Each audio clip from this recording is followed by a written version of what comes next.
My son Jalen snatched my Social Security check right out of my hand and booked a 2-week blowout trip to Las Vegas, leaving me with nothing but an empty wallet, a half-empty box of oatmeal, and his smug assurance that I'd figure it out. He rolled back home all golden tanned, new designer shades perched on his head, flashing that cocky grin like he was some returning hero. He figured I'd be sitting there broke, hungry, and ready to kiss his feet for coming back.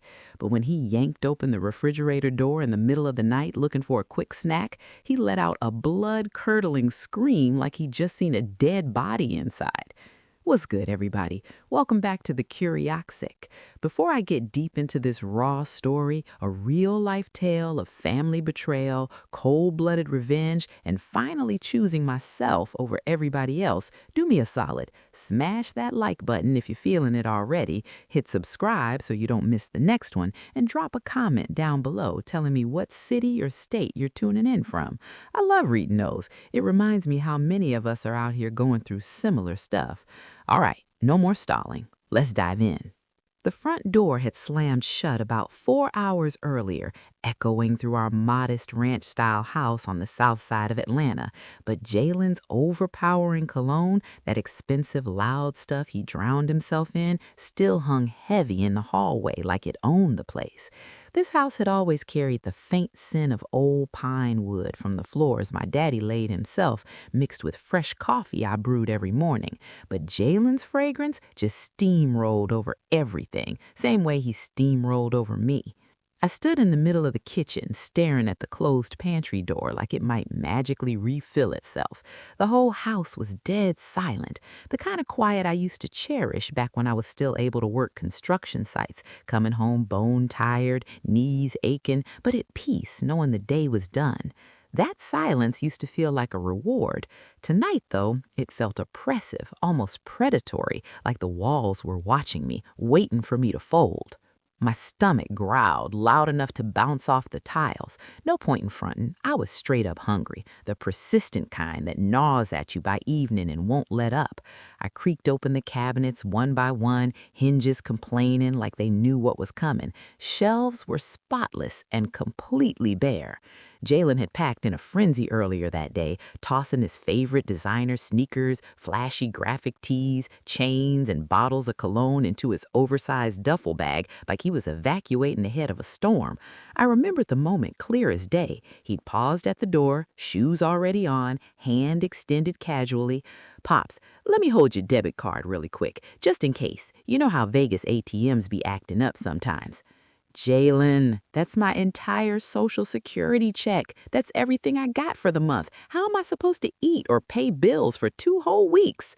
He sucked his teeth loud, rolled his eyes like I was the unreasonable one. "Man, chill out. You got that big box of oatmeal up in the pantry. Just boil some up, add a little water or cinnamon if you're feeling fancy. Boom, you'll be good. Doctors say intermittent fasting is healthy for folks your age anyway. Stop creating problems. I deserve this trip. I've been grinding." Then he snatched the card from my fingers before I could pull back and headed out to his Uber. Just like that, gone. Off to the bright lights of the Strip, high roller tables, bottle service at clubs, pool parties with models, all funded by my fixed income. "Oatmeal," he said. I shuffled over to the pantry and reached for the old cardboard box on the top shelf, the one I'd labeled in my own handwriting years ago when things were better. It felt suspiciously light. I shook it, rattled like maracas with only a few lonely flakes left at the bottom, barely enough to feed a mouse, let alone a grown man in his 70s. He hadn't even bothered to check if there was actual food before sentencing me to this so-called detox. Either he flat out lied to shut me up, or he genuinely didn't care. Both options hurt the same. A deep, icy cold spread through my chest, not the kind from a drafty window, but the internal freeze that hits when reality slaps you awake. This wasn't just laziness or selfishness anymore. This was cruelty. The boy I'd carried on my shoulders to Little League games, stayed up nights helping with homework, worked double shifts on job sites in the blazing Georgia sun to put food on the table and shoes on his feet. He'd grown into someone capable of this. I closed the box and set it back with a thud. Had to do something. Maybe loose change scattered around? Jalen was always shaking coins out of his pockets after nights out. I headed to his room. It looked like a tornado had hit. Sneakers kicked off in corners, gold chains draped over the dresser, crumpled betting slips and receipts littering the floor. I searched methodically, under magazines and drawers, even the pockets of jeans piled on the chair. Nothing but lint. Then my eyes landed on a folded printout half stuffed under the bed, missed during his rushed packing. I pulled it out and smoothed it on the dresser. Vegas hotel reservation and round-trip flight itinerary. The total amount glared back at me in bold. Exactly 4 months' worth of my Social Security benefits. 4 full months I'd scraped and saved, going without new clothes or even basic repairs around the house. I stood there in the dim light of his messy room, feeling the walls inch closer. For decades, I'd patched my work jackets, resoled the same boots until the leather cracked, skipped buying new tools so he could have the latest cleats for baseball, then the freshest Jordans in high school, then whatever wave he claimed was hot in college. Pops, everybody got these now. You want me looking busted. I shut his door firmly behind me, like closing off a chapter. Walked slow into the living room where the street lights filtered through the blinds, illuminating what I'd always called my treasures. That big mahogany china cabinet my daddy built with his own hands back in the 70s, filled with Mama's fine china service for 12 that we'd used maybe 3 times total. Passed down silver coffee set gleaming behind glass doors, display case with old pocket watches from my granddad, locked gun safe holding a couple heirloom rifles, collectible pieces Jalen always dismissed as dust collectors, but quietly knew were worth serious money. Looking around, it hit me hard. This wasn't a home anymore. It was a vault, a storage unit for Jalen's eventual payday. And me? I was the unpaid security guard, shuffling around in worn house shoes, dusting the exhibits, skipping meals so one day he could inherit it all without lifting a finger. My stomach growled again, louder this time, but now it carried an edge, sharp, burning clarity cutting through the hunger. I wasn't going down like this. I shuffled over to the coffee table where I kept my stack of old newspapers. Jalen always clowned me for hoarding them, calling it boomer junk. But I'd circled an ad a couple weeks back, just out of curiosity, never thinking I'd actually use it. Flipped through the pages until I found it in the classifieds. Marcus Holloway, professional buyer of antiques, silver, firearms, collectibles, fair appraisals, cash paid, house calls welcomed. I stared at the old rotary phone on the side table. Oatmeal my ass, I muttered to the empty room. Picked up the receiver and dialed slow, each click of the dial feeling like turning a key in a lock that had kept me trapped for years. It rang a few times before a smooth, professional voice answered. Holloway Antiques, Marcus speaking. Mr. Holloway, name's Earl Johnson. You still in the market for sterling silver flatware? Turned out he was very interested. We set an appointment for first thing next morning. Marcus pulled up right on time, 10 a.m. sharp, in a clean black SUV. Mid-50s, sharp button-down shirt, leather briefcase, eyes that sized up everything quick but polite. I let him in, and he scanned the living room without saying much at first, eyebrows raising slightly when he clocked the quality of the pieces. "You got a real nice home here, Mr. Johnson," he said cautiously. "This ain't a home," I replied dry, leading him to the china cabinet, its inventory waiting to be liquidated. I unlocked the doors and pulled out the heavy velvet-lined case, full set of sterling silver flatware, forks, knives, spoons, serving pieces, massive, intricately engraved with patterns from the early 1900s. Jalen used to play with the spoons when he was little, pretending they were pirate treasure, saying one day he'd throw big parties and eat off real silver like ballers do. Marcus slipped on white cotton gloves, pulled out his jeweler's loop, and examined piece by piece. Silence filled the room except for his quiet breathing and the soft clink of metal. "Reed and Barton, Francis 1 pattern," he murmured. "Full service, Early production, condition is outstanding, barely used. Never really, I corrected, just admired. He straightened up, removed his glasses, and looked at me with professional respect. This is high-end collectible. I could offer scrap value, but that'd be criminal. Fair offer. He named a figure that equaled 6 full months of my checks. Old me would have been overjoyed, tucked it away for emergencies, but today something shifted.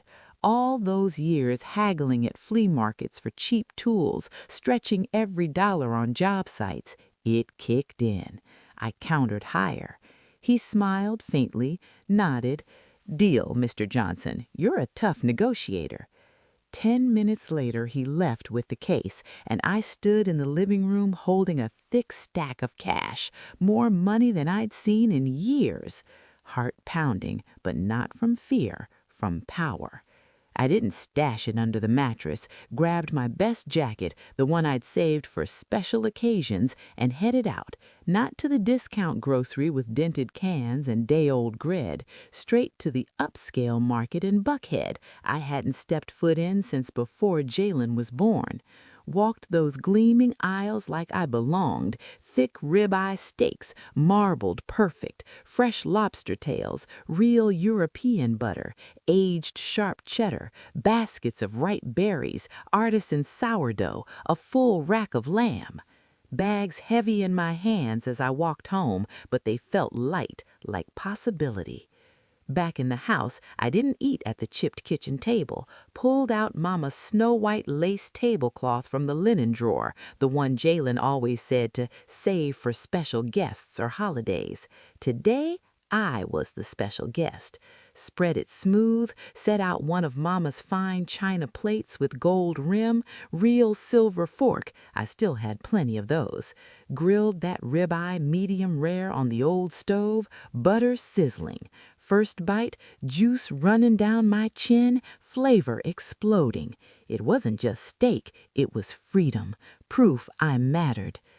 That week blurred into pure living, steak and eggs for breakfast instead of plain oatmeal, fresh fruit midday, good bourbon in the evenings while sitting on the porch watching the neighborhood.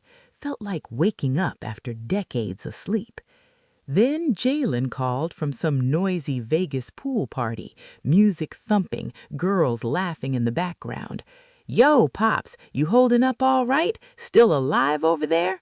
Fake concern dripping. "Bet you're bored and hungry. Add extra water to that oatmeal. Makes it stretch further. Old school trick, remember? Don't go embarrassing me begging the neighbors for scraps." I sipped my bourbon slow. "I'm managing just fine, son. Don't worry about me." He chuckled superior. "Come on, don't front. I know the pantry's bare, but hang tight another week. I'll bring you back a keychain or something. Just don't rack up the light bill leaving stuff on. I isn't paying extra when I get back." He talked to me like I was a misbehaving child, a burden he controlled from 1,000 miles away. Before, I'd have apologized, promised to save every penny. Today, I just smiled into the dark window. I found some resources you didn't know about, so the bills are covered. Resources? He laughed harder, smug as ever. What, couch change? Or you hit up Miss Lorraine next door? Don't embarrass the family, Pops. Then he hung up, confident he had me broken, trained by hunger to wait obediently. I finished my drink, warmth spreading. Pool party, huh? I got plans too. Next day, Marcus came back for the gold army chain from my Vietnam Days piece Jalen loved borrowing for club nights. Price was solid. Then, while organizing the desk for certificates to boost values, I found it, a hidden manila folder stuffed way back. Bright brochure for Shady Pines Assisted Living, cheap state-run facility with a terrible reputation, stories of bleach smell, cold food, neglect. Plus, printed draft of a general power of attorney, my name as principal, Jalen as agent, full powers, sell real estate, manage finances, make medical decisions. handwritten note in the margin, schedule signing week after return.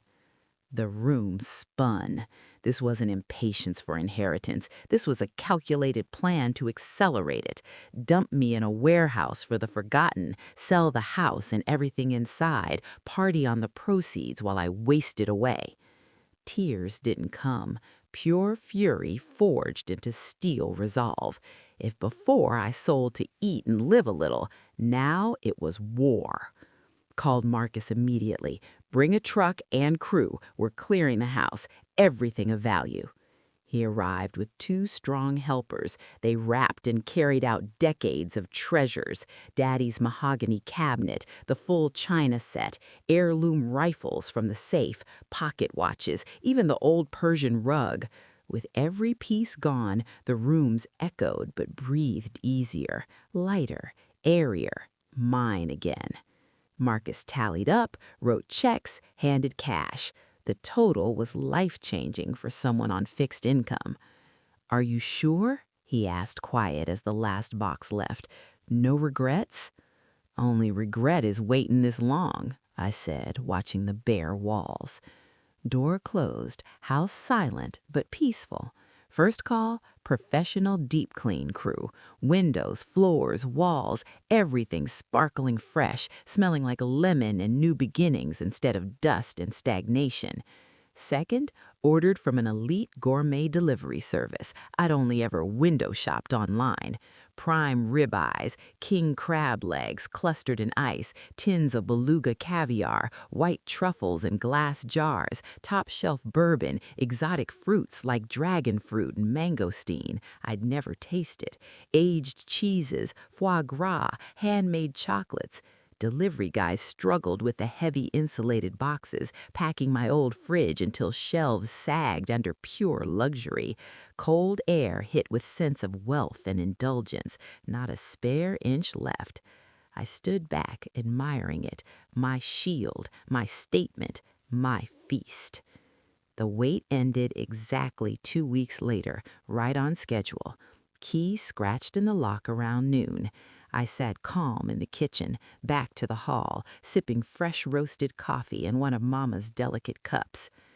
"Pops, I'm home," Jalen announced loud, like a conqueror returning, suitcase wheels rumbling over the hardwood. He expected dim rooms, stale air, me shuffling out apologetic with house shoes ready. Instead, fresh breeze from open windows, subtle new cologne I'd bought myself, huge empty spaces where heavy furniture once crowded. He froze in the hallway, sniffing suspicious. "What's that smell? You spill Febreze or something?" Took a few steps, voice dropping. "Wait, why it feels so empty in here?" Ignored me completely, dropped his bag, marched straight to the kitchen, complaining, "Man, I'm starving. Plain food was trash, but you ain't cooked nothing but watery oatmeal." Passed me like I was furniture, hand already on the fridge handle. "Open it," I said, quiet. He yanked hard, door swinging wide, interior light blazing. Scream, pure terror, like something jumped out. Rows of perfect steaks, stacked crab legs, gleaming blue tins of caviar at eye level, bourbon bottles chillin', truffles like black diamonds, bright exotic fruits explode in color, cheeses wrapped fancy, door packed with chocolates and pâté, burst and grown in abundance. What the actual? His hand trembled, touching a cold caviar tin, checking if real. It was icy, heavy, expensive. Face drained pale under the fresh tan. "Pops, where? How? Loans? You get scammed? This stuff costs a fortune." Didn't wait for answer. Bolted through the house, checking rooms, bare walls with light rectangles where pictures hung, empty corners, no cabinet, no safe, no silver. "We got robbed. Everything gone. Police now." "No need," I said, calm, still sipping coffee. "I sold it all." Phone slipped from his hand, clattered on the floor. "You sold my inheritance?" Was hungry, I said, simple. You took my check, left me empty shelves, had to improvise. Your gold chain paired real nice with the bourbon, by the way. Realization crashed over him. He lunged back to the fridge, grabbing steaks, crab, bottles like he could salvage something. I'm returning all this. Stores take it back. Put it down, I said, firm. That's my dinner, bought with my money from my property. He clutched tighter, eyes wild. This is insane. You throwing away my future on food. Your future, I stood slow. You mean the one where you dump me in Shady Pines and cash out? Pulled the folder from the drawer, slid the brochure and power of attorney across the table. Color drained completely. Where'd you? That's not, it's just backup, Pops, in case you get sick. Backup dated the week you return, with full powers to sell this house. Voice stayed even, but steel underneath. Doorbell rang right on cue, Miss Lorraine from next door and Marcus for the final small pickup. Jalen dragged them in, frantic. Y'all witnesses, he's lost it, sold everything, blew it on fancy groceries, dementia. Marcus calm. Mr. Johnson was the sharpest, most lucid client I've had in years. Every sale notarized, certified sound mind. Miss Lorraine already helping herself to a crab cake from the counter. Earl sacrificed his whole life for you, boy. You ever once buy him groceries? Now he finally eats good and he's crazy? Jalen deflated, arguments crumbling, last desperate grasp. Fine, but I live here. You need me. Change the locks this morning, I said. Your duffel's packed by the door. Get out. He exploded threats, curses. You'll die alone choking on caviar, but grabbed his bag and stormed out, door slamming final. Silence returned, but this time it was peaceful. Weeks passed. House stayed minimal. My old recliner, flat screen, a few books, new grill on the back porch bought with proceeds from one rifle. Fresh air flowed free. Booked a month-long guided fishing trip in the North Georgia mountains. Cabins, rivers, all inclusive. Sitting on the porch one evening with a perfect ribeye sandwich, cold beer, sunset painting the sky. Meat juicy, bread crunchy, cheese melted just right. Tasted familiar somehow. Then it hit me.